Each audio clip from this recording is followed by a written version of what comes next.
Hello, I'm Emily, and today we need to talk about how bearded dragon abuse has become so common it's been normalized by a lot of society. I'm often asked if bearded dragons are easy, to the point of I made a whole video about it, which I do want to remake to add the point of bearded dragons live 15 to 20 years, so it is a commitment. The reason people think bearded dragons are easy is because improper care and abuse has been so normalized when it comes to bearded dragons. People will get them thinking they're easy and then put them in way too small enclosures, not give them the right food, not give them basking lights, and not care for them properly, essentially. Bearded dragons have become a very popular pet, but unlike cats and dogs, how to care for them is not as well known. Quick disclaimer, this is not a care guide. If you want a bearded dragon, I suggest you look at a real care guide. However, the internet has become less and less reliable and misinformation spreads fast, especially now that we have Google AI overview. If you're getting your information from that, you're probably not getting the correct information. I've heard other YouTubers say that because we have the internet, there's no excuse for improper care. And while there is no excuse, the information is not easy to find. And people don't bother to look before buying a bearded dragon just because of how hard that information is to find and how normalized improper care for them has become. I'm thinking I might have to do a care guide if I can't find a proper care guide to direct you guys to.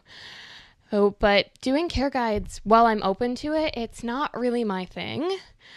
And why I don't plan on doing a care guide is, yes, I own a bearded dragon. Yes, I know how to correctly care for him, but I do forget small details that are not relevant now that I have his setup. Like, I don't remember the size of his enclosure. I know it's big enough, but I couldn't tell you the exact measurements. I'd need to take a tape measure and measure that if I wanted to tell you how big it is. Owning a bearded dragon can look very different for different people. For example, I haven't memorized every single fruit and vegetable that bearded dragons can eat. I've just memorized the ones that I can get for him, because there's no point in memorizing that he can eat a bunch of fruits and vegetables that I don't have access to. For example, the insects my bearded dragon eats are primarily dubia roaches, superworms, and black soldier fly larvae because they're readily available to me. But if someone else were to feed their bearded dragon hornworms and crickets for their insects, that would be okay too. So it's really finding out what works for you with a bearded dragon. It's okay when owning a bearded dragon looks different for different people, but it's not okay when that difference is abuse. And because abuse has become so normalized, it is very common for bearded dragons. We need to make how to care for a bearded dragon more available common knowledge, like how to own a cat or a dog, because that's how popular they have become. Another way misinformation and abuse spreads is large chain pet stores. Not all of them, but some of them will sell you a bearded dragon without asking if you know how to care for them, without telling you proper care, and even giving you bad advice.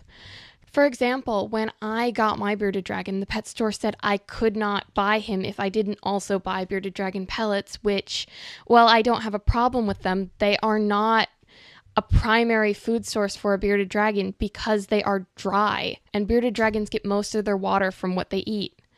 Another thing some pet stores encourage is some of their products that are not actually good. For example, reptile carpet. It's a breeding ground for bacteria, and reptiles can get their claws stuck in it.